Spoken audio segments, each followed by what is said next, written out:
Oh, hello. I haven't recorded a video in a while. Even though, I have lots of ideas. I do. I got the music inside me. I can't find the strength and the discipline to let it out. And I think that part of it is because I'm always recording in that room, and I don't like being in that room. And just a few of the reasons I don't like being in that room. It's always very hot, whether it's the summer or the winter, because either the residual heat builds up throughout the day, or the heating, because I keep the door closed most of the time. The heat in there from the heating system when it's cold outside. It just like builds and builds and builds. And it's very uncomfortable. Also, my desk in there, I built my desk incorrectly, so it is always in danger of collapsing, which makes me a little unsettled. It hasn't happened yet, but all that means is that I'm delaying the inevitable, and it's probably going to happen soon. And then, you know, also I got a chair in there that I don't like it. I don't like sitting in it. It's not for me. And also, I have to be alone in that room, and it's very sad. I can sit here on my couch with my dog. I got my dog right here. You can't see her, but she's sitting right next to me and being very delightful and comforting me in my time of need. So, I know that nobody gives even half of a fuck, but maybe I'll just record videos sitting right here. How you feel about that? Now, one thing I've been wanting to do is to talk about some very legitimate and reasonable conspiracy theories, that are related to, art, to, music, to film, etc. And, obviously, the first one that comes to mind when you're thinking music conspiracy is Paul is dead, right? But I didn't want to just do a video on Paul is dead because there are a goddamn million billion of those. So I thought I would focus on the question I always ask myself, which is, not one that I hear a lot of other people asking who cover this conspiracy. Why? Why would they do this? Why would they leave all these clues on their albums? What would they have to gain from that? Right? Because if they're trying to do this cover up, why would they put all these clues so that you would figure out it was a cover up? Does that make sense? I don't know. Let's explore that. I mean, I guess I should do, like a tiny introduction if there's anyone in the world who is not familiar with this conspiracy. I mean, basically, it's that a lot of the Beatles albums, if you go into it with the mindset, I'm going to think about this in terms of it relating to Paul McCartney being dead, you can find, a lot of lyrics that are definitely not about Paul McCartney being dead, but you can, read them just right, and, they can fall into that narrative, you know? And there are all these things going around where it's just like, on a couple of their albums, Paul has like an open palm above his head, and people are like, "Ooh, that's a sign of death or ill fortune," and I don't think it is. They also say that the walrus is like a harbinger of death. Like Lennon says that the walrus is Paul on Glass Onion, and so that's supposed to be related to death. And on the cover of the Magical Mystery Tour album, the walrus is in black, and black is the color of death and doom and shit. I looked for a real long time to find a culture that relates death to walruses, and I could not do it. So if you can find me a culture where walruses have anything to do with being harbingers of death, let me know, because I would love to be proven wrong on that. Um, and there are lots of things like that. Like speaking of glass onion, people say that a glass onion is like a name for a glass covered coffin, which actually did used to be a thing because a lot of the time in the olden days they would put like dead bodies on display, in like museums and stuff because they were fucked up, But glass onion is not the name for a glass covered coffin. It never has been. And if anybody can find one example of that that's not in a Paul is Dead related article, once again, let me know. Um, so basically, the narrative, just to explain it real quick, is that they think that on either the 11th of September or the 9th of November in 1966, McCartney and his bandmates they got in a big fight. He goes storming off, and then he sees this lady named Rita, this meter maid, and he is distracted by her beauty, and he fails to notice that the light has changed, and he crashes his car, and his head fucking flies off, and he's dead. Now, instead of the Beatles acknowledging that he's dead and just ending the Beatles, they're like, "Oh, we can't stop this cash cow now. We're at our height of popularity and cultural relevance." So what they do is they find this guy named William Campbell. Um, some people think he's Bill Shepard, I guess, but most people think he's William Campbell.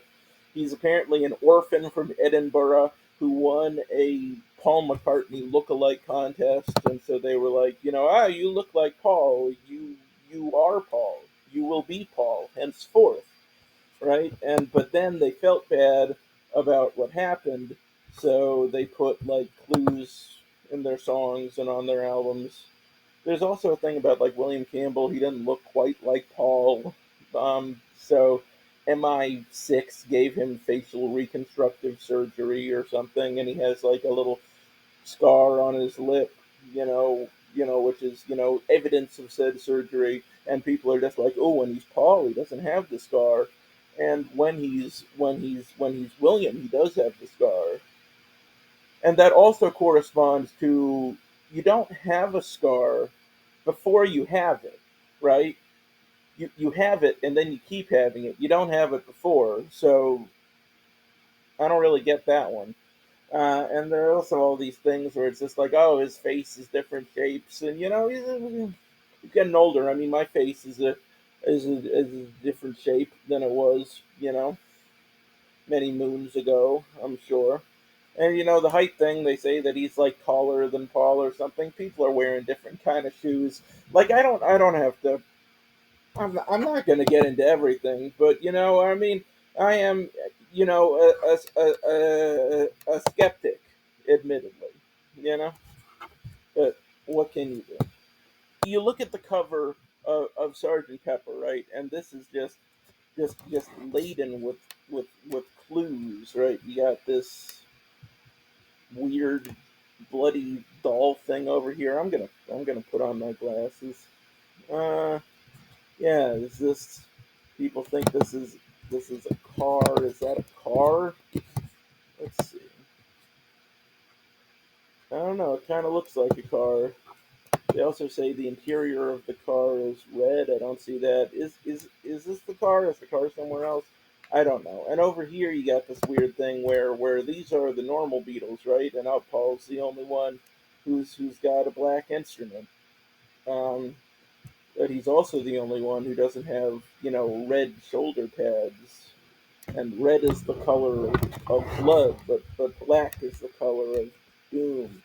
And then over here, we got wax figures of the Beatles, which is an interesting creative choice. I do like it very much.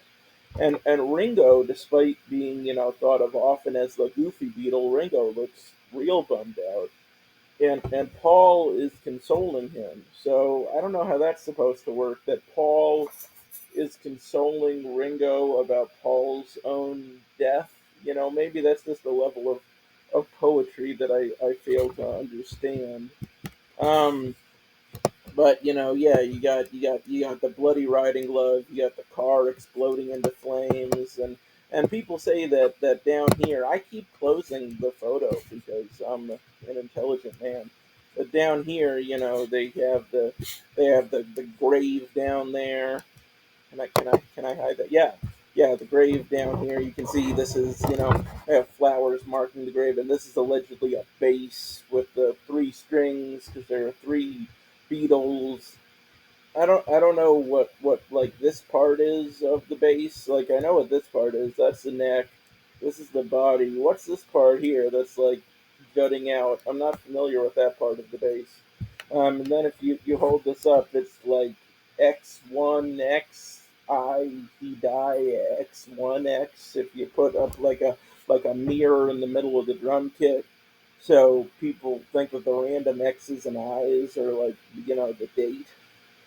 And if you look on Abbey Road, there's that car where it's just like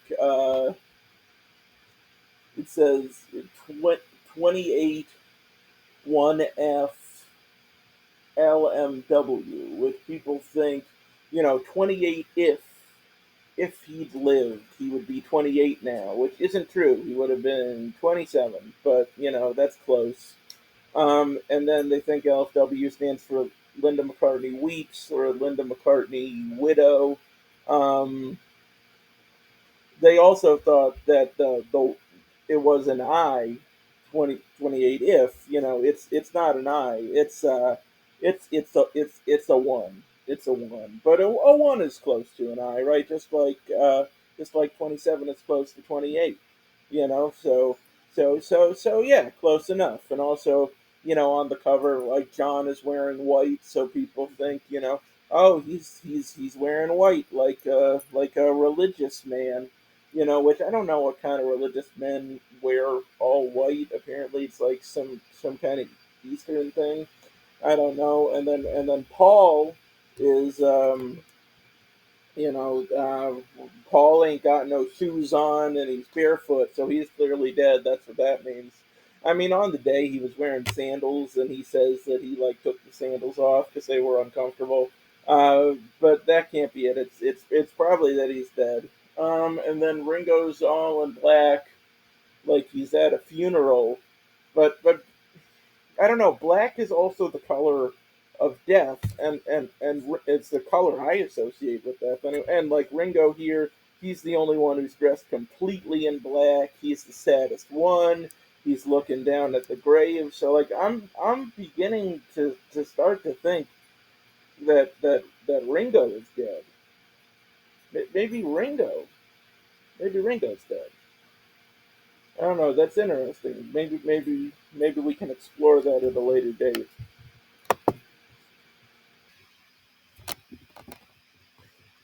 But anyway, I don't really want to get into the gritty details and all of that. Like I said, there are other videos that do that. What I want to talk about is motive. You know, what is their reason for doing this? Because I think, as I said, that is an element of this conspiracy that has kind of been neglected in the past. So I have, of course, prepared a brief PowerPoint presentation to discuss this. It is called "Why Do They Want Us to Know Paul's Dead?" Anyway, because that is the question of the hour. Why are they simultaneously trying to cover up why Paul is dead and tell everybody that Paul is dead? Okay, so motive number one: they feel guilty and or sad that Paul is dead, right? So that looks like it makes sense on the surface because their sadness or their guilt could motivate them to leave clues. And Paul was their friend, so they're going to be sad that he exploded in a car.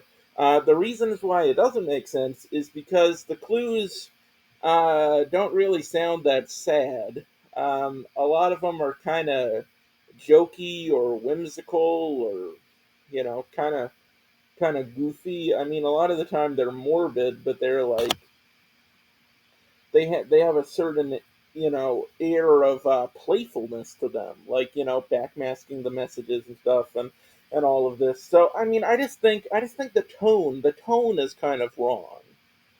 You listen to these things and you see these clues and you can see, oh, there's maybe there's maybe some sadness or some anger there, but there's also like a sense of exploration, a sense of play.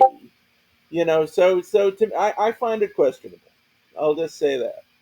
And I don't think they felt guilty, right? Because they really had nothing to feel guilty about.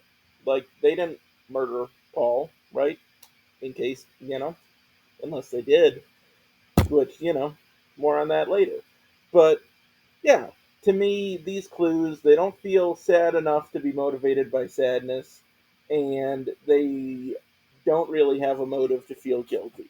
So that's why I am kind of unsure about this particular motive. Motive number two: the Beatles are the Zodiac killer. Not literally, but all I'm saying is that the Zodiac killer, right? He would like send letters out, toy with the press, toy with the public, give everybody little clues to who he was, because it made him feel like a big man. It made him feel powerful.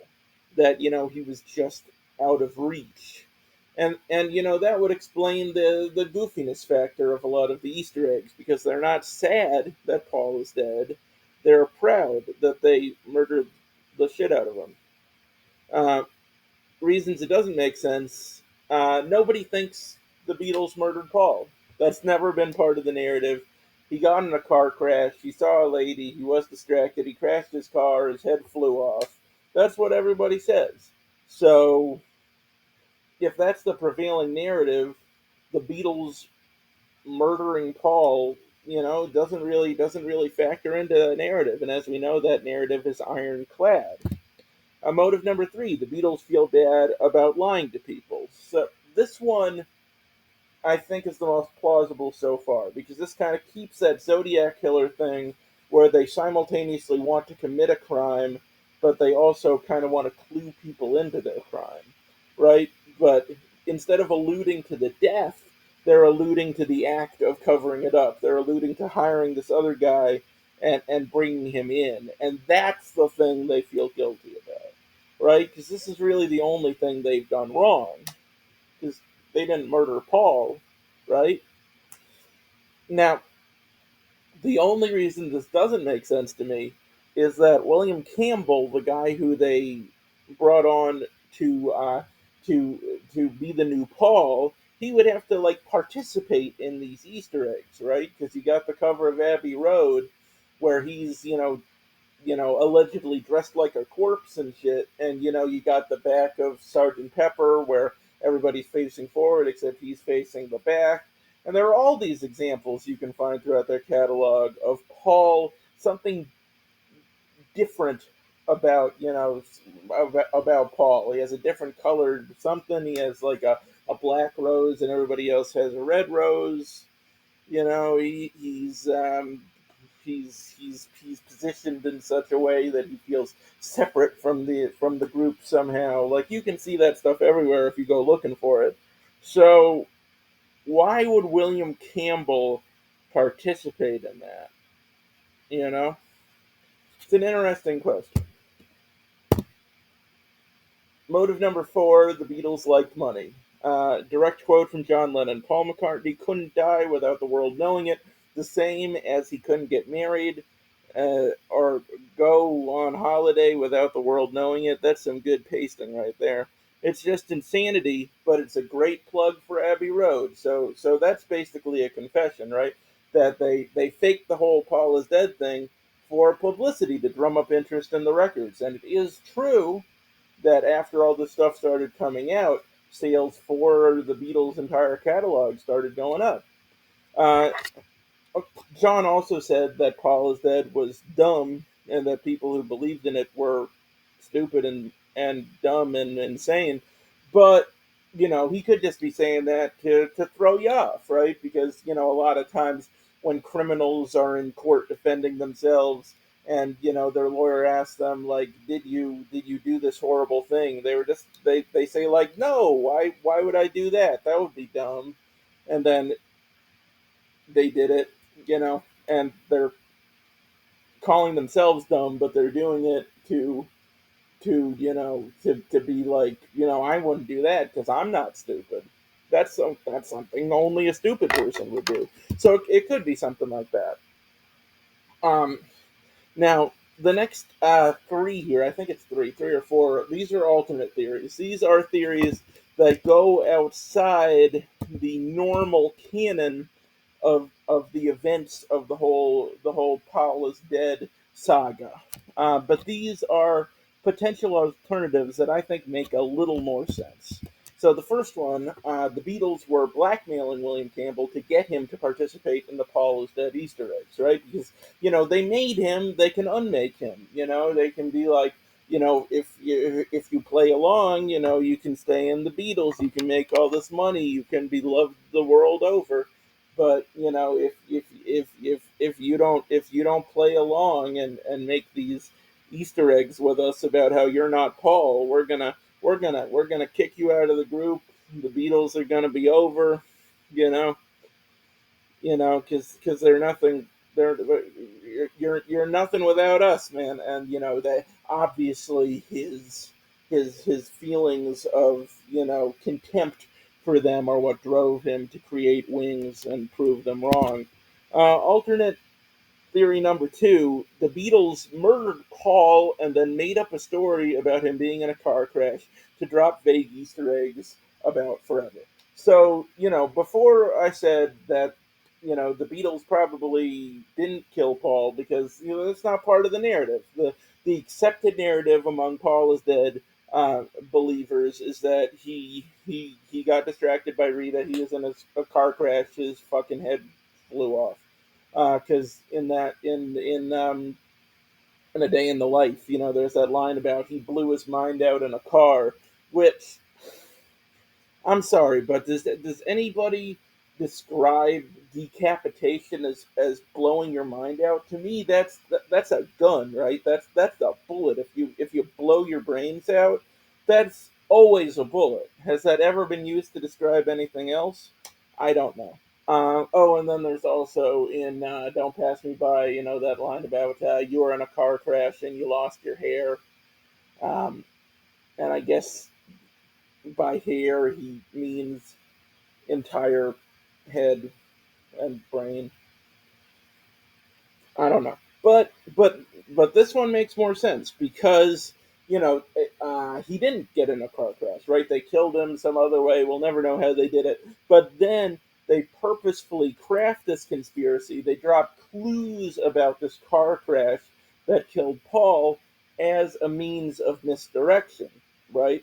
Because like I watched this documentary a while ago about the octopus conspiracy, and it's basically about this guy investigating this other guy who was delving into this conspiracy that there was this octopus society, that was like controlling the world or something, and he died, and people are like, oh, the octopus people murdered him, right? Oh, fucking octopus's garden. There you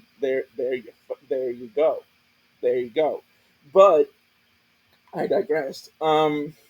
So and so it's about this guy who's investigating the death of this other guy and the conspiracy that he was looking into when he died, and then this guy starts to get super into the conspiracy, and he starts to become like this other guy who he's doing the documentary about, and then eventually he realizes oh, there's probably some truth in this. There's probably like a kernel of truth somewhere in this conspiratorial web, but it's been so buried in bullshit that that you'll never be able to separate what's true from what's false, because it becomes so tangled and convoluted. And there's even a theory posited in the movie that some of the people who are helping to unravel this conspiracy are the people who are doing the bad things that the conspiracy would expose, right? So this is the same idea. It's like you bury a conspiracy in another conspiracy. You give people this narrative and then you deny it. You're like, oh, there's no narrative. Don't look. And they'll look and they'll come up with this story which you've planted so carefully and deliberately, and then they'll become so obsessed with discovering this narrative that they'll never consider the other option, which is that they murdered the fuck out of Paul. And this one is kind of my head canon and what I believe to be the truth, that William Campbell murdered Paul and the rest of the band was afraid of him, so they went along with it. Okay, so William Campbell, right? He wins the Paul McCartney look-alike contest. He begins to think, if I look so much like Paul McCartney, why don't I just become Paul McCartney? Like, what's in my way if I want to become Paul McCartney? And the answer is Paul McCartney, right? I can't be Paul McCartney. Well, Paul McCartney's being Paul McCartney. So he murders the shit out of Paul McCartney, and then he goes to the other Beatles, and he doesn't try to hide it. He's just like, look, guys, I killed Paul McCartney, and if you guys don't go along with it, I'll kill you too. And there's this part of the theory that that like MI6 assisted with his facial reconstruction or something. So maybe that's why he's so good at murdering Paul McCartney, because he's got like MI6 training or connections or something. And so the rest of the band is like, "Oh, I don't want to get MI6 murdered." So they're playing along, but they feel bad, so they drop hints, aka cries for help, into their songs, into the album art, being like, "Save us from this scary man." And William Campbell notices that these clues are being dropped, and rather than just murdering the shit out of the rest of the Beatles, he starts playing along with it, right? Because he knows that the bigger and more ridiculous they make this conspiracy, the faker it'll look. And that's what I'm talking about, right? Burying a grain of truth in this massive sea of bullshit. And he's gotten away with it for these many years, but no longer. The truth is out there.